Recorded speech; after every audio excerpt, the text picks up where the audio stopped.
talk about fasting. All right, we are here to talk about going without food, solid fibrous matter, for a certain period of time. You didn't introduce yourselves. Hi. I was waiting until you got settled. Actually, I'm just curious to know the benefits of fasting because it's 30 days in a year. I fast. But I just fast. Are you referring to Ramadan? Yeah, because it's religious. But Well, you eat at night, right? yeah. So it's not really fasting, which is what we'll talk about. Yeah, so I was curious To know more. Yeah. Cool. Thank you so much. I'm Raki, and I come from a Hindu background. So in our culture, we've got different fasts that we all call fasting. So one day you fast without eating until you see the moon. One day you fast by eating fruits. One day you fast by eating roots. So there's so many different things that we call fasting. So I wanted to know what your perspective of fasting is. Totally. And whether it fits into my culture. Very valid. Yeah, that's a great place to start. Thank you for that. I mean, especially here in Kuala Lumpur where we have such a mix of cultures and religions, and when we look at it with honesty, we see that fasting is a huge part of every single human culture and religion all over the entire planet. And so when we come into a space where we say, that's interesting, maybe there's something there that we're not sure about. Fasting is not only all over the human kingdom, it's also all over the animal kingdom. And we are animals, don't let me get you wrong. Put on your Instagram filter, everyone. Real life, not filtered. So, that's funny. With that said, we can start to understand that maybe there's something to this. Has anyone ever had a pet, a dog or a cat? What happens when it's sick and you try to feed it? Well, normally it won't eat it. It'll turn its nose away and go trot on. And so we start to see that, wait a minute, there's something programmed here really naturally. If that's a natural programming to not eat when we're sick, mind you, the title of this workshop is The Fastest Way to Heal. Or if that's an understanding that, wait a minute, fasting is a huge part of our lives, of what we're supposed to be doing. We are programmed to go through cycles of feast and famine, and feast and famine. And what do we have today? We have Instagram filters and lots of foodies, eating, feast, every day, all day. So how many of you have ever gone a full 24 hours in your life without eating solid fibrous matter? Good little demo. So that's about 20% or so of you, maybe 25. It's not very much. And yet, this is something that is really what I call the other side of the coin. It's like day is to night, or black is to white, or yin is to yang. Well, fasting is to feasting. You see that? And so without having the availability to give your digestive system a rest, your body is in overdrive, overwork all the time. And so one of the questions that came up here was, how would you define fasting? How are we going to define fasting for the rest of this talk together? Well, very simply, by going a certain amount of time without eating solid fibrous matter. Right? So what does that mean? That means you can drink Coca-Cola all day? No. So natural liquids, hopefully fresh. So that's like a fresh coconut. Definitely water, specifically hopefully spring water. That's like the fresh version of water. From there, natural juices, preferably green juices that have been freshly made from a juice extraction machine. Super simple. Everyone's getting their notebooks. You're so adorable. I'll send you this recording if you want. You'll be able to take notes later if you want as well. And so, just as long as we can understand that, what happens here mechanically inside of the body is that as we stop taking in solid fibrous matter, all of a sudden, the digestive system can slow down, shut off, and the energy that would normally go to digestion and the digestive tract itself goes instead to rejuvenate, to heal, to restore, and to work to cleanse on a cellular level the human body. That's pretty cool, huh? And you know this, don't get me wrong. You know that digestion takes up a whole lot of energy. The way in which you know this is because, have you ever had one of those big holiday meals? Yes. Or like your birthday dinner or something, where you just maybe ate a little too much? How did you feel afterwards? Sick. Sick. Okay, and did anyone feel tired? Yes. Yes, so that sleepy feeling, you've associated it already on the other side. You're aware of feeling tired after eating. And so the other side of that is feeling incredibly vital, alive, energetic, right? Like you're thriving. And so what this causes us to do is rethink that phrase. Have you heard this phrase, food is fuel? Yes. Just heard the phrase. Did a little demographic survey. Okay, most of you have heard the phrase. Well, I spent a lot of my career trying to make people second guess that phrase because we've been told our whole lives that we need food or we need something.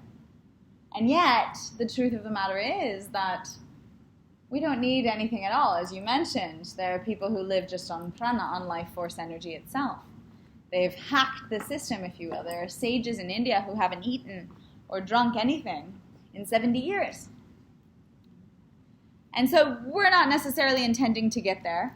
My little collection of items here. It's a very nice collection. Yet, You're not going to keep taking out things.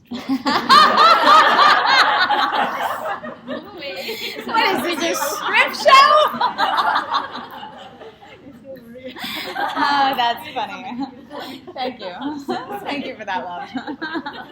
No, I'm aware that I'm already risque for Malaysia. Very good. Anyway, so moving on from there, I don't know how I can follow that. Come on in, sir. You've entered a strip show.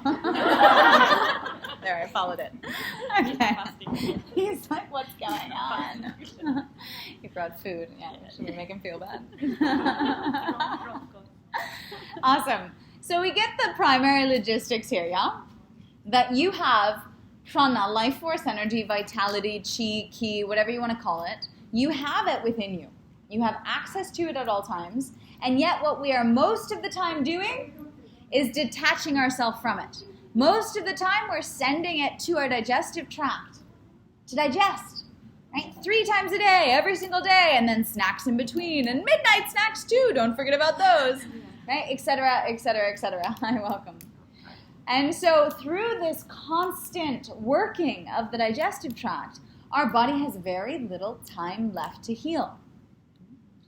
And so I give a lecture on the scale of healing, and I gave it the first day of MURFEST, where we're looking at our diet and our lifestyle and the amount of time that our body has to heal itself. Because that's what will dictate the rise, the absence, or the presence of disease. Yeah? Finally, science has admitted that we all have cancer. We all have cancer. Right? That cancer manifests in the body up to 20 years before it's ever seen in a clinical setting. So 20 years before, what is that? Toxicity. It's a little bit of something that your body didn't have time to take care of because you had that crazy lunch. You see? You get my point? And so with this, what we find is that the more time that we give our body to heal itself, not only the healthier it will be, sure, the more vital it will be, but the more alive that we will feel in any specific moment. Welcome, welcome. We'll make some space. Awesome. So, we're good up to there? Yep. So if you have cancer 20 years before, you guys, please don't leave here. Don't misunderstand me. Everyone's going to freak out. I have cancer!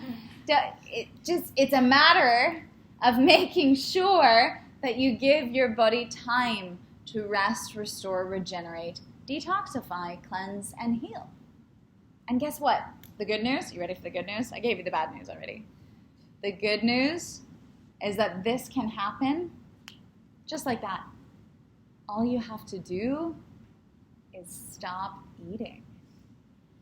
So disclaimer right here, for any active eating disorders or things like that, I don't work with clients who have active eating disorders. But truthfully, especially for people who have passive eating disorders or past eating disorders that are now healed and no longer active, they have tremendous success in my fasting programs because a lot of the work that I do is here. we start to come to the fear that you mentioned, that yes, fasting is very much a root chakra topic, has to do with security and safety, right, with our basic human needs, all of that. Well, I'm here to tell you that the human body can thrive and survive for 40 to 50 or more days on water alone.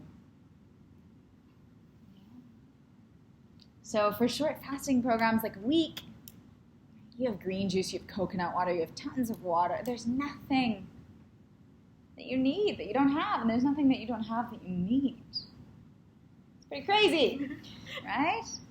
Most of the fast actually happens here because your body knows exactly what to do. Don't forget, you're programmed on a genetic cellular level to go through cycles of feast and famine. And feast and famine. You have built within your cells reserves of minerals, vitamins, a lot of calories there waiting to be burned. And yet we don't tap into those reserves because we're so scared. But sometimes people do when they're just eating trash food all the day. And they tap into the reserves and then they're just malnourished. You see? It's a very common thing in the world of today. People are overly calorified, overly fed, but malnourished. But would it work just as well if let's say for 1 year of fasting, just drinking mineral water? Right, so then this comes to the question of what kinds of fasting. So some of you mentioned different kinds of fasting dependent upon religious holiday, or if it's Ramadan and you're just not eating during the day, that's just becoming nocturnal with your eating cycle. It's not really fasting. You see that? So different kinds of fasting. Water fasting is the most intense, let's say. It's where the most healing happens the fastest. The second variety from there would be a juice fast, and then a juice feast, which would be 3 to 4 liters of juice. And I talk about this more in depth on the first lecture that I gave at MURFEST on, when was that, Friday? Friday morning, and I live streamed it. And so you guys can go onto my Facebook page and watch the whole video. So it's there as well, and you can hear more about the different kinds of fasts and how and why. But yes, very much so. You're onto something. Well, wouldn't we just need mineral water? However, Kuala Lumpur is not the place to do that. As I said the other day, and I would edit that now, I said I think there's probably like 34 Wi-Fi networks right now going through this room.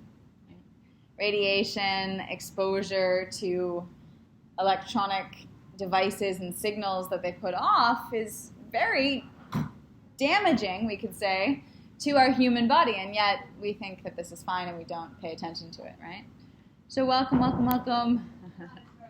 It's okay. So with this, it's definitely not a place to do water fasting, because when you're water fasting, the body gets that much more sensitive. So for those of you guys who came in late, we'll just commonly define fasting as going through a certain period of time without taking in solid fibrous matter. Yeah? All right, we'll pick up from there. So definitely different kinds of fasting exist. For example, the fruit fast that you said maybe on one holiday you have, that's a really great way to cleanse. As soon as you have solid fibrous matter entering the system, I personally don't call it a fast. It's more of a cleanse. And a fruit cleanse is a really great way to start to work with the stuff up here. And I promise, guess what, guys? Because we have all been eating our entire lives, moreover, because we've never really had a struggle or a problem to try to find food, the result of that is that we all kind of have this crazy addiction and really intimate relationship and disordered pattern of eating. So I always say that I believe that all humans on earth today have an eating disorder, because we simply have no idea where our food comes from. Very few of us actually collect it, right? Some prepare it for ourselves. We don't know what's in it most of the time. Who ate at a restaurant in the last 24 hours? Last 48 hours, right? Did you have any idea what was in your food? Likely the answer is no. When you count all the little ingredients and the sauces, every little thing in there, we have no idea. We just care about how it tastes, where that's pretty scary, because in the world of today, there are so many different chemicals that are added to foods to make them taste a certain way, and we actually taste them with our brain rather than with our tongue. Does that make sense? So there's a lot of, let's say, scary stuff. So often when people go into fasting, immediately the body responds. It says, oh, hallelujah, thank you. For the first time in this entire life in this human body, I've had a chance to stop this constant working, these tasks that you've given me with the digestive tract. And all of a sudden, I'm going to allow my prana, or life force energy, to turn around to heal and cleanse at a cellular level. And so I think we've established what fasting is, a little bit about different kinds of fasting. Where it would be helpful to go now is why fasting? Well, thankfully, a lot of research is being done on fasting now, and this research makes it a very good time to be in a profession like mine, where I have lots of experience fasting over the past 10 to 15 years, and I've fasted thousands of people. And in that experience, it is only really, truly honing in the point of the success of this practice, the efficacy of this practice, that 3 to 5 days into a fast, I can have someone who's had like psoriasis their entire life on their hand, for example. That's a really sad place to have it because you're constantly moving. You see that? So it's always bleeding, like almost every day of her life. She comes onto a fast, within 5 days, it's nearly gone. See that? And then from there, every other day, when she goes back to eating again, she gets to see what is it that she eats that takes too much energy and her body doesn't have the energy to heal. See, when you have symptoms presenting themselves like that, then you can start to drive your own health, dictating what you're eating and what's beneficial and what's not. Does that make sense? A little bit? Yes, no, maybe so? So, with that understood, we can also look to the research. And there was a study done about 3 years ago or so in California that was not on healthy people. It was a study done on cancer patients actively undergoing chemotherapy. And so they came in on a water fast, a 3-day water fast. And as they came in on the water fast, what did we see? We saw blood levels going down, indicating, oh wait, what's going on? But then the blood cell count after fasting upon refeeding was higher than it was upon entering. Moreover, during that time of the fast, there was a complete renewal of the immune system. Old leukocytes or lymphatic cells were thrown away, recycled, detoxified. New ones emerged. Whoa! That is something that could never be done through pharmaceuticals or through surgical intervention. And yet the body did it itself. And so a lot of the work that I do as a doctor of health, I don't call myself a doctor of medicine. You ever think about that? Allopathic doctors, they study disease for 4 to 12 years. They're really good experts at disease. You want some disease? Go see a doctor. You want some vitality, some health? Go see me. It's a very different paradigm. That's why I never went to med school. And it's obvious when we think about it, yeah? And so in that, the primary understanding of natural healing is that the human body can heal itself and will do so when given the time and space. And so you mentioned that you were just at Jade's class. Yeah, you were just at the last practice. Jade's my roommate this weekend. And her practice of Yin Yoga and somatics and Feldenkrais and craniosacral, this is a practice of giving the body time and space to heal. So these quality of practices like restorative yoga, has anyone ever practiced restorative yoga? No? Oh my goodness. All right, next year at MURFEST, I'm going to teach a restorative yoga class. Holy guacamole. This one. It's a must. You need to. You must practice restorative. It is the most needed kind of yoga ever. It's pretty much yoga therapy using props. It's giving your body a time to relax. It's kind of like unsponsored nap time. It's so necessary. That wasn't funny. That was supposed to be funny. Okay, it was sponsored nap time. Now it was funny. Now it's funny. Good. Okay, so this quality of restoration and relaxation is almost something that we don't even know what it tastes like. in the modern world. In the 21st century, people are go, go, go, go, go. Right? Maybe if you're lucky in Shavasana, there's a little bit of reprieve of... Does anyone ever get there? Sometimes they don't. I taught a master class this morning. Was anyone at my class this morning? No? So this morning we did a class on really up-leveling your practice and hacking into all of the different classes of asanas, including Shavasana. And every single person in the class said they got deeper in Shavasana than they ever had before. And it was only a 5-minute Shavasana. But it was simply because of the intention that was interwoven there. So more on that, more on the nervous system and regenerating.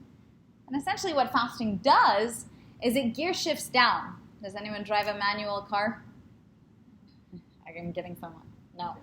But you understand the idea of a gear shift? Go from high speed all the way down. So we're often at high speed. We're at like 4 or 5.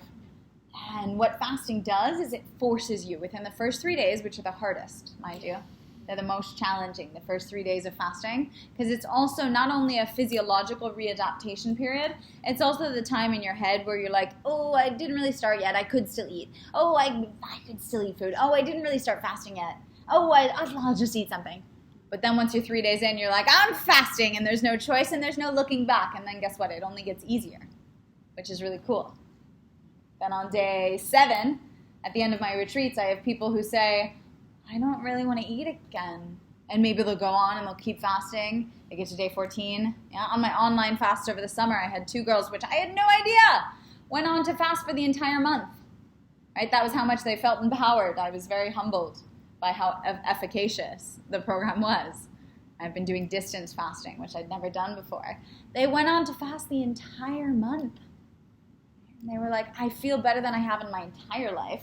I'm running down the streets of New York City, singing and skipping and joyous and alive. Because more than anything, people don't realize that we are meant to feel much better than we do. And after, to be honest with you want me to be honest with you? After being in air conditioning all weekend, this is the most rough time of the year physically for me, MURFEST, historically, always. Because I'm never in air conditioning otherwise. And so I feel like a pen chicken by the end of the weekend. And me feeling less than good or less than me is like someone else is feeling really good.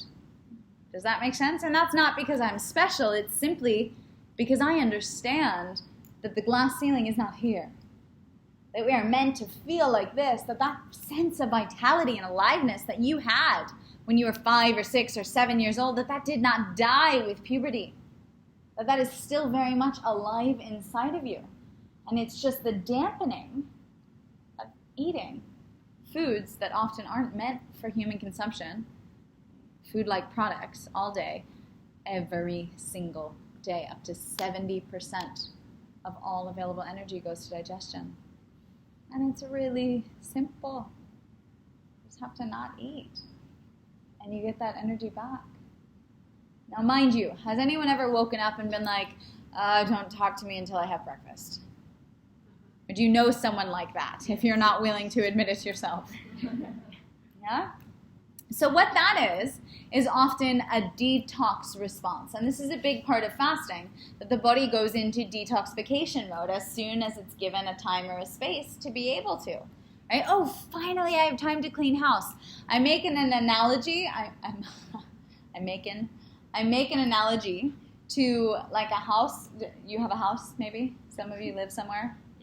Yes. Do you have, I mean, I don't. I do, but do you have a corner in that house where you just kind of like shove your stuff? There's that one corner, you know, your papers from 1974. Some of you weren't born in 1974. But that corner of the house where stuff just gets shoved, and it's like, oh, I'll get to it one day. Anyone? Yes? Yes. Okay, come on, admit it. Everyone else will love you for it. Thank you. So, not from 1974, though. Okay. So that corner of the house, that one day that you're waiting for, that rainy day where you just get to clean up that corner, it never comes. You know that. You know that as well as I know that. You still have stuff in that corner. And so what we need is a lockdown on the house where you can't leave. And then all of a sudden you can't leave. All the power's out. There is no Wi-Fi. You cannot Instagram, Twitter, Facebook, WeChat, whatever. You cannot. There's books. Everyone's like, how do you read a book? You turn pages. Right? Turn pages? I go to the pages and I go like that and nothing happens. I actually did that a few months ago. I took a tarot card and I don't know if I wasn't present or wasn't thinking, but our brains have really evolved and I went like that. Yeah. I went like that to the, it did not zoom in case you're interested. Anyway, so yeah. So this quality of having to be on lockdown, not reading books, you're probably going to go and start to clean your house. Because you're like, well, there's nothing else I can do. I have some extra time on my hands. Why not go and take out the trash? Your body does the same exact thing. Right? Not eating is a little bit like lockdown because it doesn't have things to do every single day like you do normally. It's on lockdown.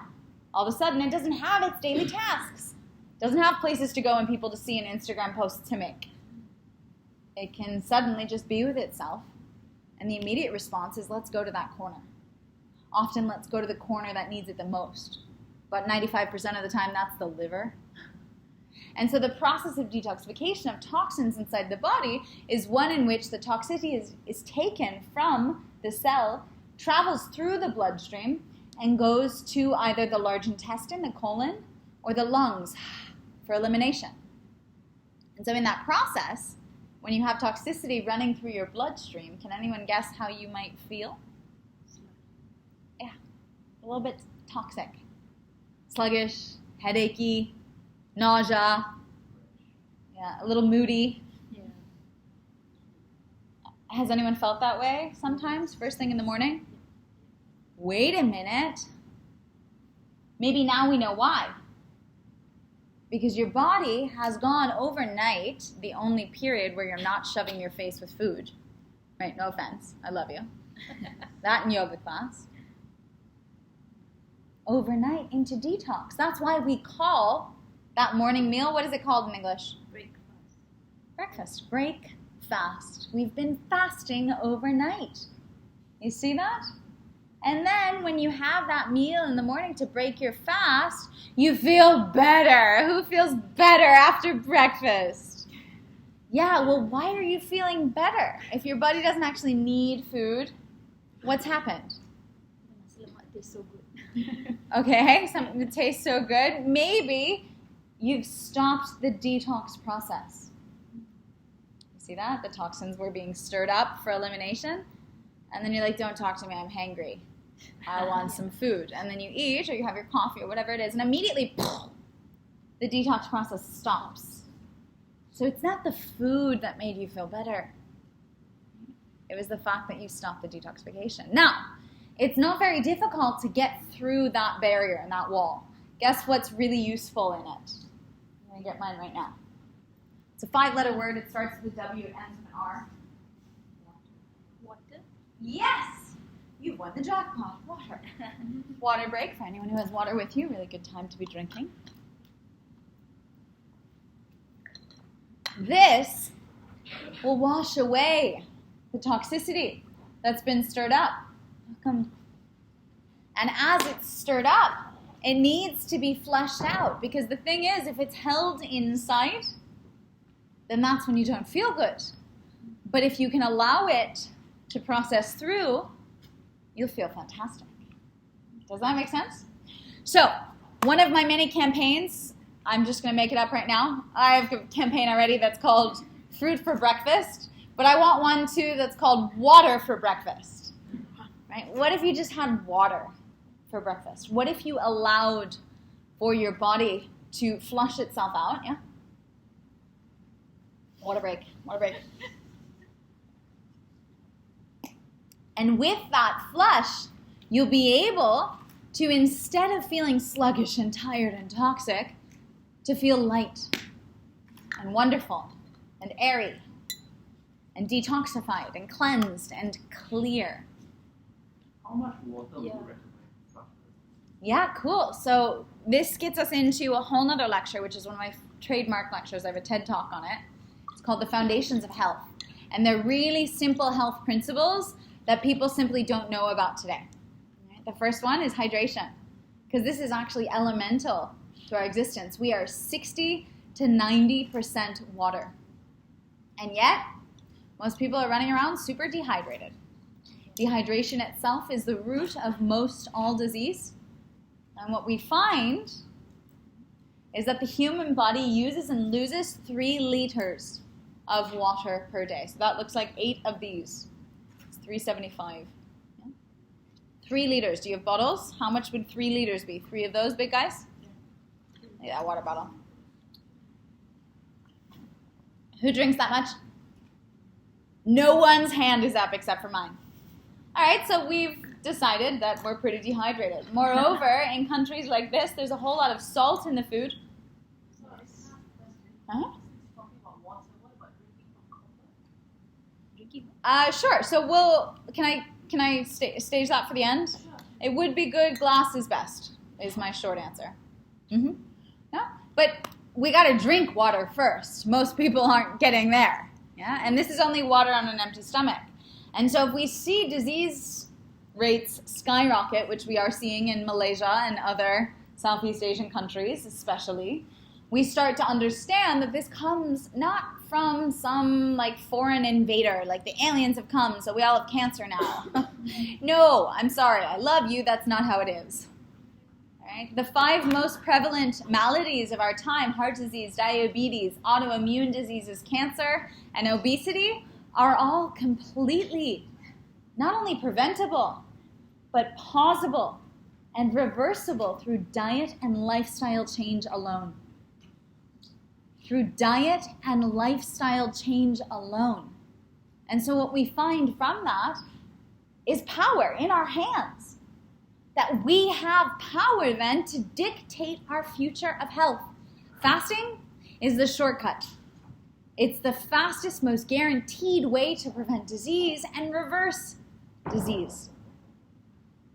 Because it's giving your body all the power, all the reins to be able to do what it wants to do as it wants to do it, really fast. When it comes to hydration, this is simply daily maintenance. It's like, let's lubricate the system. I make my clients imagine a bathtub of water, right? That's been there for, 20, 30, 40, 50 years. That bathtub there. How's the water inside? I see some of this. It's kind of gross. All right, well, let's take a few cups. You drink a few cups of water a day. Let's take a few cups out. Let's put a few cups of clean water in. How's the water? Did it change much? No. All right, what if we take like a bucket, like a 3-liter bucket, and we'll take 3 liters out and we'll put 3 liters of clean water in. And then we're going to keep doing that every day. What do you think? It gets a little better. So we start to see that water, by all means, is the most detoxifying and the most lubricating, the most important part of our body. It exists in the body, in the blood, and the lymph. These are the chemical messenger signals. These are the nutrition signaling programs. These are the oxygenation pathways. And without water, they simply don't flow. And so it's fundamental to our thriving. And so the thing is that a lot of people don't actually know what it's like to be hydrated, to feel hydrated, until they come to one of my fasting programs, or we do an online fasting thing, until they go through the fasting experience. Because what they're doing is not having any dehydrating thing. Dried food, fried food, overly salty food, overly cooked food, right? Alcohol, coffee, air conditioning, etc., etc., etc., etc., etc., etc., etc. Our life today is so severely dehydrating that the thing is, you might lose 3 liters just by waking up in the morning, but then you're losing another liter or 2 liters from your coffee and your food. So now you're -5. Maybe you had 1 liter to drink that day. -4. Well, guess what? That's 1 day. Tomorrow morning when you wake up, same thing happens all over again. Day after day. We only have 3 days and my arms aren't long enough. How many days old are you? You see? Do you see what I mean? So chronic dehydration is truly at the root of most, if not all, disease. And so if you want to do nothing, right, if fasting is too scary, walk out of here and just start to drink more water, way more water. And this is often the first thing that I work with clients on.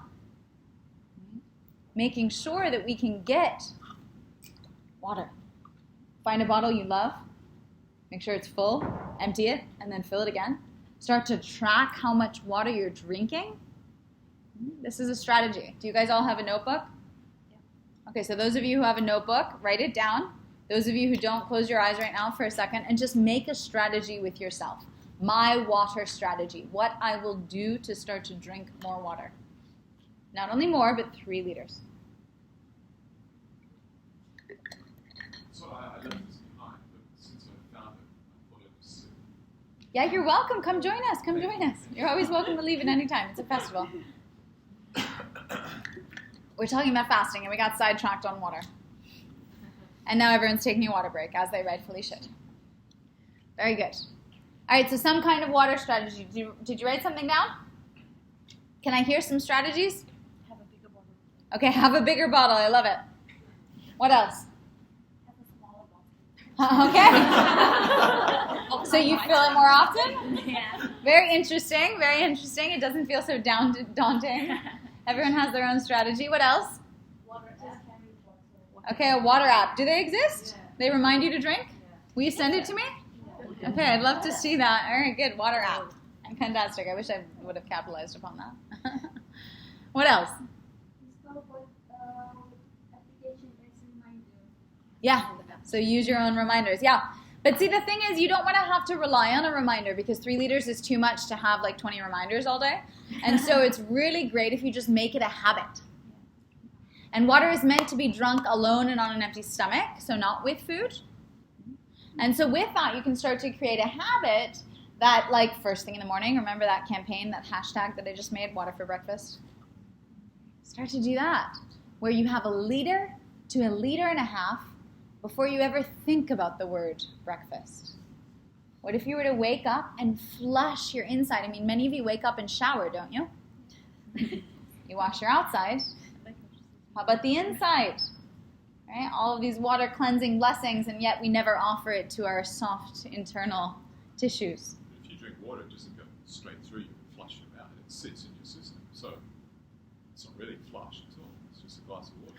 It definitely depends on what kind of water you're having. And this is more idiosyncrasy, like the copper question. But if you're having water that's like reverse osmosis, like this hotel has, then it's been demineralized in a way where your body can't actually accept it, so it will just go through the body. But otherwise, you're right, that there is an ionic exchange that happens with the cells in such that the body is able to detoxify and release much later. It's not like the water goes straight through you. Yeah? So what sort of water do you recommend us to drink? Spring water, as I said. And so, yeah, so in Malaysia, I don't think that should be very hard. It's mineral water, right? So mineral water is something that's been marketed by many bottled water companies. Spring water is something that is organic in that it comes from the earth and it's been filtered for thousands of years. Sifted through the dust, through the earth, through the dirt, through the rocks, coming all the way up. When it's ready, it springs. There's a group that is promoting water farm. Really, here? Yeah. Outside, 700 meters down underground. Oh, cool. When we leave, you'll come and you'll show me. All right? Super. There's a really great website by a guy named Daniel Vitalis called findaspring.com. And I think I've said it both years that I've presented at Malaysia at MURFEST Festival, so someone in Malaysia should have mapped it by now. But findaspring.com is a map of springs all over the world that you can go and fill up at. And of course, that's ideal, so whatever company this is out there, if they can deliver it to your house, then that would be much more applicable and easy. And it's funny because a lot of people spend tons of money on food, right? Food in general, but then high-quality food, people who care about their health are all concerned about getting organic food or getting the right kinds of fruits and vegetables or whatever it is, however you want to look at it. But not a lot of people are talking about water. And so I invite you to invest in water, if you will, because we find now that it's the most important part, the foundational part of our existence. Yeah. I think something very common, in Malaysia is that we have our tap water that's already chlorinated and all that stuff, and then you've got our filter from the outside. Then we've got another filter in the house. Then we boil the water, and then we drink the water. So, Wow. is that still okay? Or Yeah, it's not necessarily about it being okay or not. What would be happening there is that the water would be very, very, very heavily filtered to an extent that there's not really many minerals left in it. And the reason that I talk about minerals is because the minerals in the water make water whole. Kind of like we have this idea of whole foods, there's an idea of whole water. And so when you take any part of the food out, including the water, if you have dried mango, it's different than mango, then it's not whole and the body doesn't understand it in the same way. Well, water that's been put through RO or all of these filtration systems, this, that, the other, it's quite different than water that's fresh and natural living coming up from a spring. So lots more that we could talk on that. Did you have something? Yeah. So, basically in the morning we drink water. You should drink fast or drink slowly. So sip by sip. Step by step. Yeah. Rush everything that you cross off. Yeah, so just a little, exactly. You don't want to drink it all at once. Have a little sip. And this is the strategy to a small bottle too. I did downgrade. I used to carry a liter bottle around and then they always break. I tend to break glass bottles all the time. And so this one's been with me now for maybe almost a month. And so it's 375 and I kind of just drink it all more or less within 10 minutes. Right? And then I make sure to fill it up. And then I know how many I've drunk. Or I'll drink a few over an hour or something like that. So it's about carving out and creating this habit. Okay, so super. We will talk then about a little bit about how to start to fast, how to bring this practice into your life.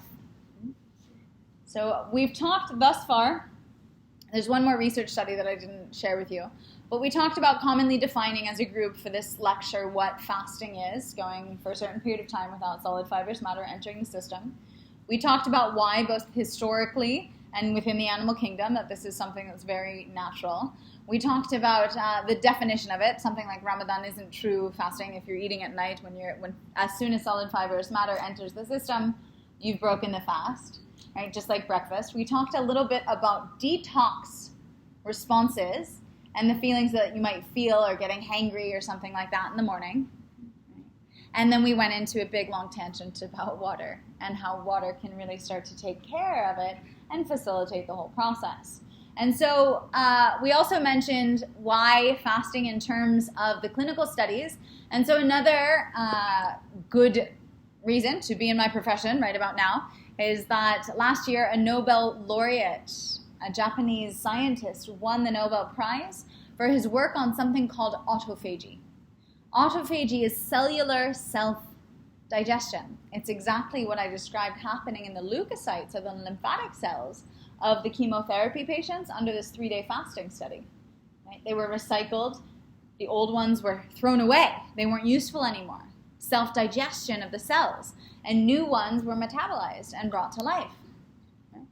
And so we, all of a sudden, for the first time ever, realized that there's more than this process of mitosis, of cells splitting. That's what we think, is that the human life is just like this. We split until we get old and die.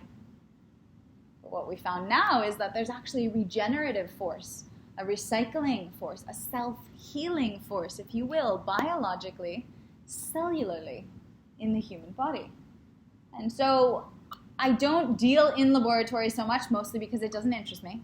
What interests me is you guys applying this in your own life, having great efficacy, being on day whatever, 20-something of a fast, running down the street, singing like you did when you were a little girl, surprising yourself. And this is a part of my job that's really actually depressing in some ways.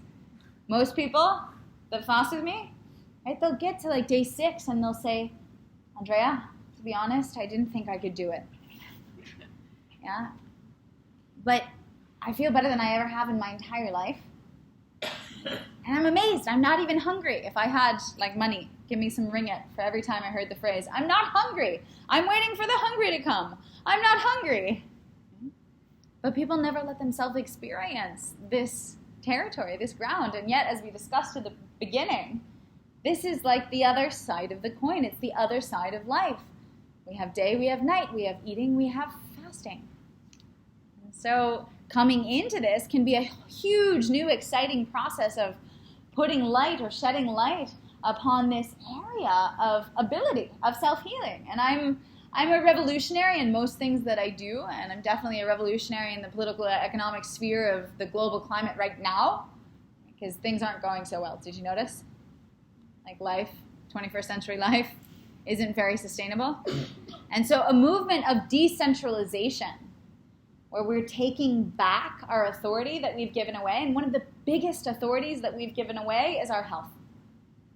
We've simply given all of that power to the doctors and the specialists and the authorities and the insurance companies and the pharmaceutical industry, as if we don't know anything about this body that we're living in. And so fasting is indeed a gateway experience to empower us to take back our health and all of a sudden be able to understand what's happening in this body, to listen to what's going on, so that then we can respond in kind, so that next time we wake up and we're a little bit hangry, do we I've think... never fasted, but how many days do I have to fast? Cool, so we can get there. We can get there. Can I finish my thought? It's just a long thought, and I just wondered when you're going to finish. Okay, no one's holding you here. Yeah, sorry. So when you wake up in the morning, right, and you're feeling, instead of going to where the TV shows want you to go or where the advertisements go and eating or doing this or doing that, all of a sudden, if you drink and you allow water to cleanse, you come back to some sense of self rather than losing yourself to food. Does anyone ever lose themselves to food? And there's a whole emotional component that we could talk about here. Yeah, for sure. And that's perhaps a whole other lecture. But we take back our own sense of self is really what's happening. And so just that alone, just that hashtag water for breakfast alone, that tangent that we went on, you're taking back some of your power. And so again, fasting is this gateway practice to understanding your power. And so now that we've covered that, and I gave you the last research study, now we can go a little bit into DIY, do-it-yourself fasting, and talk about how long one would need to fast. Yeah, I liken fasting to like lifting weights, in that you wouldn't go to the gym, as I may or may not have done yesterday, and like try to pick up a 30-kilo weight. I really did that. And as you do that, and I'm like, whoa, I can't really lift this very high, because I need to start small. You see? You start small. And so hashtag water for breakfast. Maybe that's your first experience with fasting. You wake up in the morning and you're like, hey, I'm just going to get really well hydrated today. And then maybe lunch will come around and we'll see what happens. That in and of itself, I know that will be a big deal for you. For the most of you that didn't raise your hand when I asked who had been 24 hours without eating. And then guess what? You just do that again and again and again until you feel confident. Not day after day necessarily, although that's a practice called intermittent fasting, which has taken great popularity of late with good reason. And so then when you feel, you're like, water for breakfast, I can do that, that's easy. Then you know that 5-kilo weight that you've lifted, it's no problem, you're ready for the 10-kilo weight. Right? So then maybe you go water for breakfast, maybe green juice for lunch, some coconut water for an afternoon snack. And then you get to dinner and you're like, that was pretty okay. I'm still alive. Right? And then eventually, once you get confident in that, and this is on the do-it-your-own level, when people come to me to fast with me, we go straight into a week or so, yeah, because you're supervised, so I can deal with all of the things happening between your ears and ask you all the right questions so that you understand, rather than being just stuck between your ears, reverberating back and forth with these voices telling you, go eat, you don't have to do this, why are you torturing yourself? They're familiar voices for you? Yeah. So with that, what you'll find is that you have to build this practice on your own to a level of confidence that then you can try a 24-hour fast, all right? So to answer your question, sir, the first thing is not how long do I have to do this? Because if you ever feel that you have to do this, then we're not on the same page, right? It has to be a practice where you're getting something out of it and you're doing it for yourself, because I work in lasting change. Otherwise, I would have gone into allopathic medicine, where it's just a dose of a medicine that's going to sweep away the symptoms for that day. Yeah? But with lasting change, it happens from inside. It comes from within. And so you must inspire yourself. I can ignite that fire, right? But it's only you who allows it to burn. And so with that, at first you have to gain your own confidence that you can do this. Okay? To answer your question on a physiological level, the minimum amount of time that we need for the body to start to come into some understanding of detoxification or healing or cleansing is 72 hours. It's what's called the detox period, more or less. That's 3 days. Okay? And so I ran for many years a dip your toe in the water, a taste test of fasting. That's a 3-day fast. It's a 3-day cleanse. Most unfortunately, the thing is that the first 3 days, as I already told you, are the hardest. And so we ended those programs, and I would be like, all right, well, now you're just getting to the good stuff, but you're going to go eat. You know? So it's a little bit of a double entendre, or catch-22. As we go through the first 3 days, afterwards, it's often smooth sailing and easy from there. I'll also say that every fast in your life, every single one will guarantee to be different. No two will be the same. Sometimes it'll be really hard. Sometimes it'll be super easy. If it was hard at the beginning, it only gets easier. Yeah? And certain things to expect when fasting are, because I'm very honest with people, it's not all fun and games. It's up and down and up and down. Right? That we find that the ups, the highs are the things that I'm advertising to you. And many things that I haven't advertised to you. So cellular cleansing, that's my focus. Detoxification, sure. Disease prevention, sure. How about a whole new relationship with your body? A new relationship with this part of the body that many women especially hide and cover up and hide away. Yeah. A new relationship with your food. Food never tastes as good as it does after a fast because you actually savor it. There's so much going on here when it comes to fasting on psychological realms, emotional realms, habitual realms, family heritage realms, right? Nationalistic realms, of course, cellular, biological realms, etc., etc. There's so much going on in this work that if we just look at it one way and we just say, oh, I'm going to detox and cleanse because it's good for me, and now all of a sudden we have all of these juice bars who have this home delivery kit. All you have to do is drink these 5 juices a day and nothing else, and you'll be good to go, right? And the work doesn't happen on a deep level. Yeah, you drink those juices, and then you're like, oh, but then the last day, I got to eat, and I ate this and that and that and this and that. And if I'm going to do a little bit of a do-it-yourself fasting, and mind you, I have tons of free information online. I have a whole podcast series online, and there's 2 or 3 episodes on do-it-yourself fasting, so you can listen to those in your own time as well. I give lots of free resources. And in that, you'll hear that breaking the fast is actually more important than the fast itself. And you can do more harm breaking the fast violently to yourself, eating really difficult to digest foods or foods that aren't meant for the human body, than good that you've done during the fast. Does that make sense? Yeah. In general, when you're preparing to fast and breaking the fast, you're going to want to take a ramp. It's like the fast is a plateau and there's a ramp on either side leading you up to the fast. This is the plateau of the fast, and then a ramp leading down. So you'll ease on and ease off of a fast. The length of time that will be half the length of the fast itself. So let's say you set out to do a 6-day fast. How long would you take to prepare and to come back to normal life afterwards? Did I hear it? How long would you take to prepare? Half the length of the fast. 3 days. 3 days, good. So we have a room of mathematicians. Bravo. Just checking if you're awake. So 3 days to prepare and 3 days to come off. And what that would look like is you would immediately stop taking any kind of stimulants. So stimulants are things definitely like coffee, nicotine, if you can, depending upon what your history with it is. Right? Other kinds of any of drugs that you're having.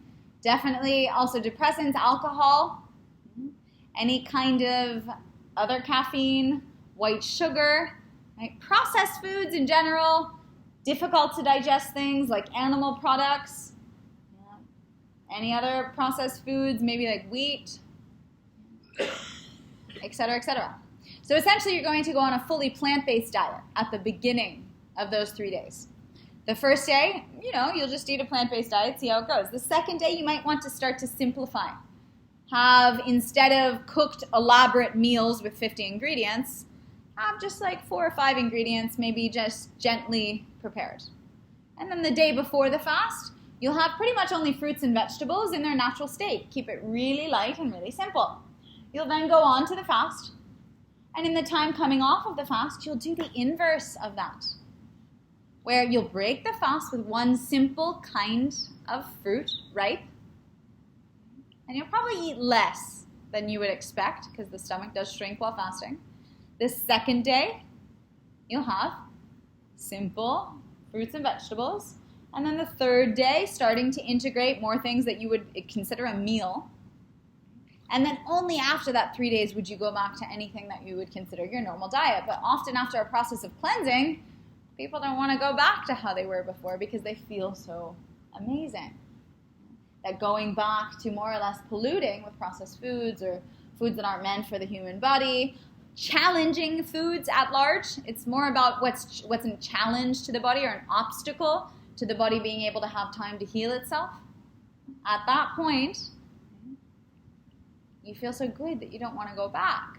Often there's a whole kind of recap program post-fasting where you get to integrate everything and realize that you are still living in the modern world and you do still have a lot of the same addictions that you once did, but you have a whole new awareness around them, and that's really what's enriching. That awareness is back to building this kind of like rope that you can climb up internally. It's the rope of self-healing.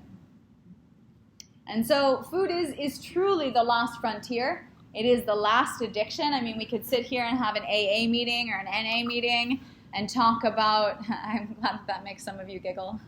We can talk about addiction, really. And it's something that's becoming more and more present today. It's definitely becoming more and more present in the yoga scene. Yeah, my dear friend Les Leventhal was a presenter at the festival this year, and Les speaks often about addiction and history and things like this. When we come to food, it is truthfully the last frontier of addiction. And so it's our responsibility in a way. Like, you haven't been brought here for a reason. You haven't not been brought here for a reason. Double negative. That it's time to truthfully check in with this. Whether that involves fasting or not. Whether it's just the next time that you sit down to eat, you take a second and you're like, all right, what's actually going on here? Is this a food that reminds me of my childhood? Am I really lonely right now and so I'm choosing to eat? Do I feel weak and I think that these calories are going to fuel me? Like, what is it? And there's no right or wrong about any of that. There's simply consciousness, awareness over what's really going on. Because what's normal in the modern world is we don't think twice. We just go and scoop up whatever we want to eat. Right? We giggle a little bit about how it tastes good, or we take a picture and post it on the internet. Right? Where our brain is tricked by these chemicals, and then all of a sudden, there we are. So bringing consciousness to our food, and also bringing consciousness to our body's ability to heal itself in a state of fasting. Okay, so I'll take some questions if you guys have. That was just a little taster introduction to the world of fasting. There's so much more to learn and so much to know. So for those who have gastric problem, Yeah. is it possible to go for fasting as well? 1000%. Yeah, it depends on what you have. Of course, other contraindications, thank you for bringing this up. Contraindications to fasting are any kind of organ failure, any kind of severe malnutrition, being underweight, active eating disorder, as I had mentioned before, definitely someone who's too febrile to do this kind of work. And in general, gastrointestinal tract problems, so the GI tract, which is, I didn't even start, normally I start my lectures with all my biases, so I apologize for that. I'll say them quickly now so that you know where this came from, because I'm very passionate about the fact that anyone who's giving a public lecture probably has some opinions, and I'm no exception to that. And so my biases lie in definitely the gastrointestinal tract. I have a career as a colon hydrotherapist, which is washing out of the large intestine. So I've seen a lot of poop in my time. Right? And in that, right, you learn about what happens this way when you see what comes out or how it comes out. And other biases are, of course, a doctorate in naturopathic medicine or healing, long history with fasting and something called natural hygiene. Also, I teach yoga teacher trainings, and I'm very into the physiology of yoga and kind of the cutting edge forefront of what we can do with our human body. And I work in general in superhuman activation and decentralization, taking back our health and realizing that we're much more powerful than we've ever been told or led to believe. And so in that, sir, to answer your question, anything happening in the gastrointestinal tract, the 30 feet or the 10 meters from mouth to anus, this is one tunnel. It's one tunnel. And just like a tunnel that you would find on the road, if there was a pothole in the road, you would need to stop traffic to go and fill it. If there was still cars coming and there was traffic all the time going through, it would never properly be able to repair itself. Does that make sense? So for any kind of GI tract problem, fasting is absolutely necessary. Yeah. And most things that people have, whether it's acid reflux or indigestion or et cetera, bloating, farting, burping, etc., it has to do more than anything with how we're eating what we're eating. And this is a whole science of food combining. That it's the first episode of my podcast, so check it out. It's episode 1, liveforvitality.com/podcast. I have cards up here that you guys can come and get to. Do you recommend colon irrigation? I don't actually. It's very difficult to find a good one. What I do recommend is you get familiar with yourself and do enemas. And this is, this is a huge part of cleansing and healing, is self-removal of waste. It's very important. Do you mean the Gerson therapy? So the Gerson therapy is, it's a kind of cleansing that uses enemas, sure, but they use coffee enemas often, and I wouldn't recommend that unless you have cancer. Yeah. You just like mentioned about enema, coffee enema process, right? Mhm. But your friend actually do it twice a day for detox. They're doing those Every day? Yeah. So is it too over? Yeah, I would definitely. Because it's going through another natural healing process. So the healer is telling that you do every day, and then they will help you to do like the wound adjustment, things like that. Yeah, I mean, I don't know the whole case history or what the intention is, but that it's quite aggressive. It's a lot if you're not on some kind of specific program where it's only for a short period of time. So that's not good to have so Yeah, often. but I don't say things are good or bad. No. I try not to bring judgment into my yoga or my health practice. It's just You can do in once a month, or it's not recommended at all. The coffee enema. I wouldn't recommend coffee enema at all. Start with water enema, just really super simple, and check it out for yourself. You can do it once a month and see how it goes, and then you'll start to develop your own enema practice once you understand it more. On the video section of my Facebook page, I have hundreds of videos of the past 5 years, and I have at least 1 or 2 where I explain how to do an enema and everything like that. Cool.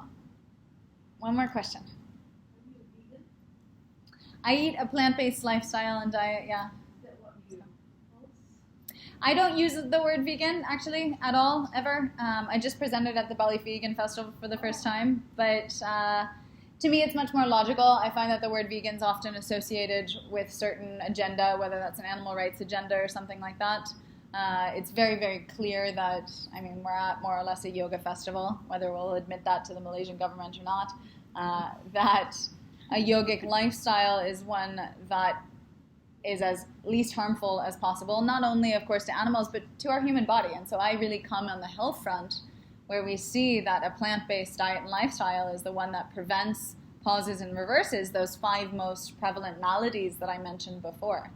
And so if you want to be disease-free, you simply eat plants, and that's all there is to it. And there's nothing that plants don't have that we need, right? Our entire conception of make sure you get enough protein or all of this, that coming from scarcity and lack and fear is really undercut when we understand that fasting, right, is super possible, right? We're so blind from everything that we already have that we constantly seek outside of us for things that we need. And this is spiritual as well as physiological. So I don't know whether I missed it. You mentioned a regime, how to fast, like on a weekly basis, once a week? No, so I mean, you could practice intermittent fasting, which would be something like 16 hours where you're not eating, and then 8-hour period, maybe from 11 a.m. to 8 p.m., where you do eat during the day, and that way your body has a little more rest. But I recommend that you have fasting be a practice in your life, just like a muscle that you're building, that you start little by little, and then maybe every month you fast one day, or maybe every few months you fast for a few days, and then maybe once a year you have a longer fast, and over the years it will evolve on its own. Call back in 5 years and let's see.